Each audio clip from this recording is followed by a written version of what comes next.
আপনাদের যখনই মিষ্টি খেতে মন চাইবে আপনারা কিন্তু বাড়িতে খুব সহজেই এক বাটি সুজি দিয়ে এই রকম কাটারি মার্কা মিষ্টি আপনারা কিন্তু বানিয়ে নিতে পারবেন। আর আপনি যদি আমার চ্যানেলে প্রথম হয়ে থাকেন আমার চ্যানেলটিকে লাইক শেয়ার ও সাবস্ক্রাইব করে নেওয়ার অনুরোধ রইল।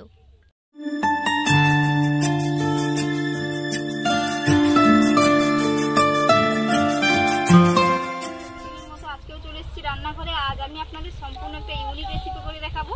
আশা করি আপনাদের ভালো লাগবে। মাত্র এক বাটি সুজি দিয়ে খুব সহজেই আপনারা কিন্তু বাড়িতে বানিয়ে নিতে পারবেন। পুরো ভিডিওটা দেখতে থাকুন, আশা করি আপনাদের ভালো লাগবে।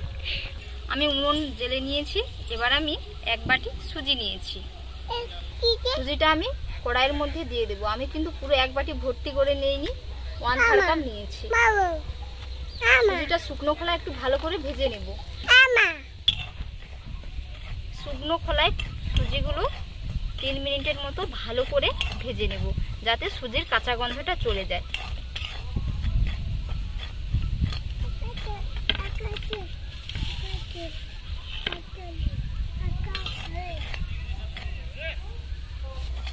এর মধ্যে 1 চিমটে মতো লবণ দিচ্ছি। লবণ দিলে কিন্তু মিষ্টির টেস্ট কিন্তু দ্বিগুণ বেড়ে যায়। 1 চিমটে মতো দিতে হবে, বেশি দেওয়া যাবে না। সুজিগুলো ভালো করে ভেজে নিয়েছি। তো যেই বাটির মাপ করে আমি সুজি নিয়েছিলাম সেই বাটির মাপ করে আমি 2 বাটি জল দিয়ে দেব।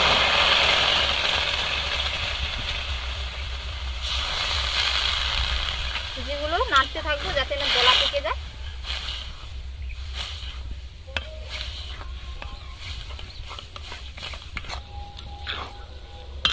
যেই বাটির মাপ করে আমি সুজি নিয়েছিলাম সেই বাটির মাপ করে আমি গুঁড়ো দুধ দিয়ে দিচ্ছি। গুঁড়ো দুধটা অল্প অল্প করে দেব।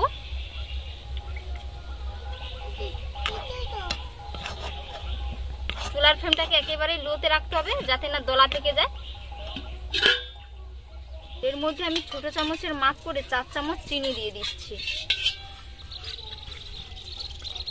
স্বাদ অনুযায়ী আপনারা কিন্তু চিনিটা দিয়ে দিবেন।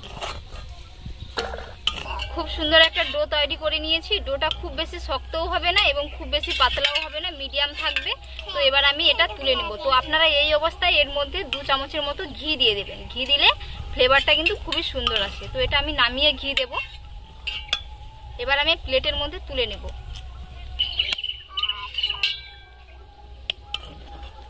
এর মধ্যে অল্প করে একটু ঘি দিয়ে দিচ্ছি। দিয়ে ডোটাকে আমি 2 ভাগে ভাগ করে নেব।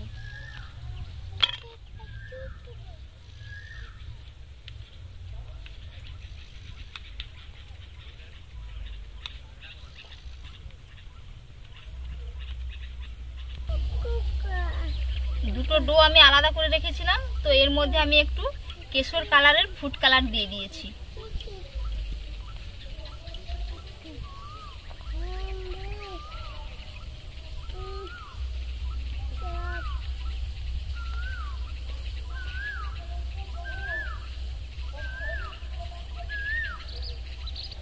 কালারটা খুব সুন্দর করে মাখিয়ে নিয়েছি ডোর মধ্যে। এবার আমি গোল গোল করে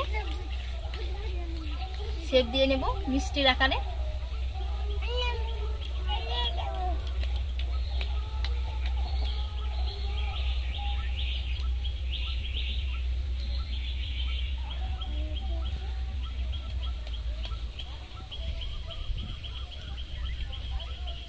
এইরকম ভাবে মিষ্টিগুলো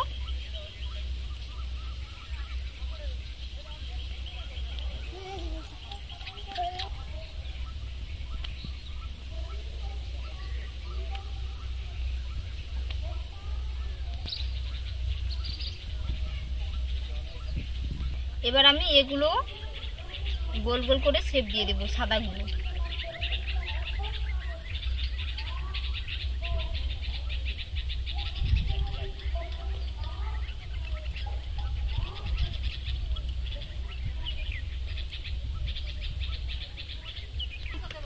সাদাগুলো ঠিক একইভাবে তৈরি করে নিচ্ছি।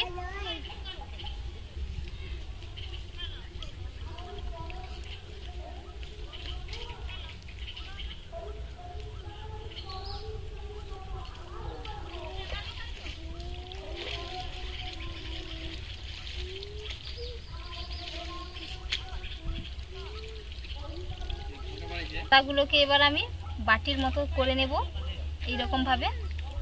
দিয়ে এর মধ্যে এটা দিয়ে ভালো করে এটাকে আমি কোট করে নেব।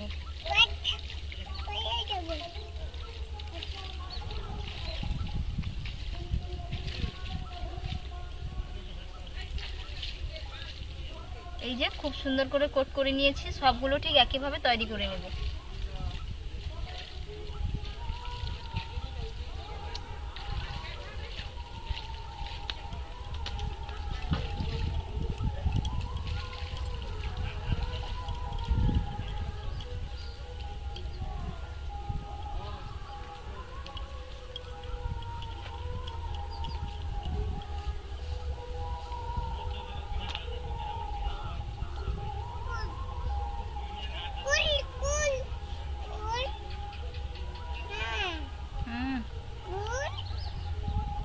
দুটো আপনাদের দেখিয়ে দিচ্ছি, আর দেখাবো না। একই রকম ভাবে কিন্তু সবগুলো আমি তৈরি করে নেব।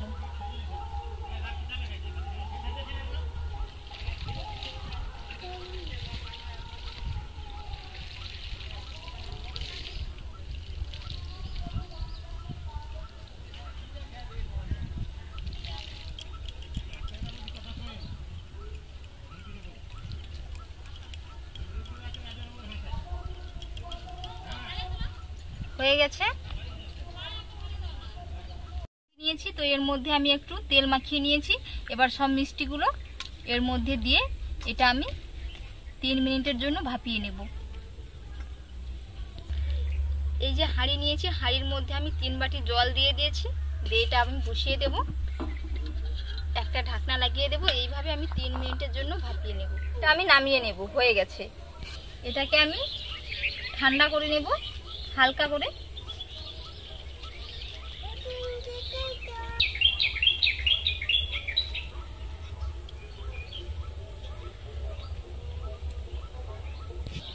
মিষ্টিগুলো কিছুটা ঠান্ডা হয়ে গেছে। এবার আমি এই গুঁড়ো দুধ নিয়েছি, গুঁড়ো দুধের মধ্যে ভালো করে কোট করে নেব।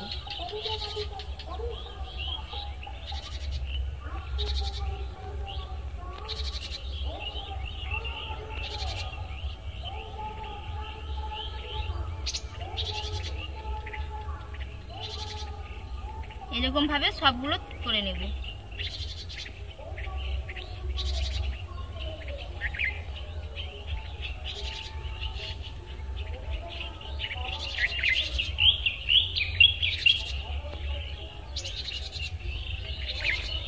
কত সুন্দরভাবে কোটিং হয়ে যাচ্ছে, দেখে নিশ্চয়ই বুঝতে পেরেছেন।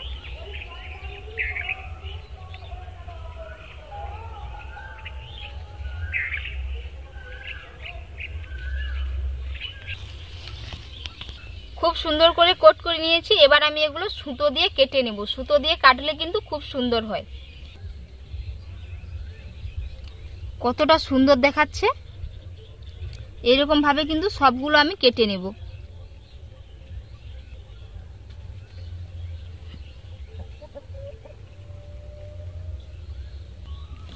সবগুলো আমি মিষ্টি কেটে নিয়েছি, আর দেখতে এত সুন্দর দেখাচ্ছে কি বলবো আপনাদের, বলে বোঝাতে পারবো না। আর এগুলো খেতেও কিন্তু খুবই অসম্ভব মজার হয়। তো এর উপর থেকে একটা দুটো করে আমি একটু কেশর দিয়ে দিচ্ছি। কেশর দিলে দেখতেও ভালো দেখায় আর খেতেও কিন্তু খুবই ভালো লাগে। তো বন্ধুরা, আজকের রেসিপি আপনাদের কেমন লাগলো অবশ্যই কিন্তু আপনারা কমেন্টে একবার জানাবেন, এবং বাড়িতে এইরকমভাবে একবার বানিয়েও খাবেন।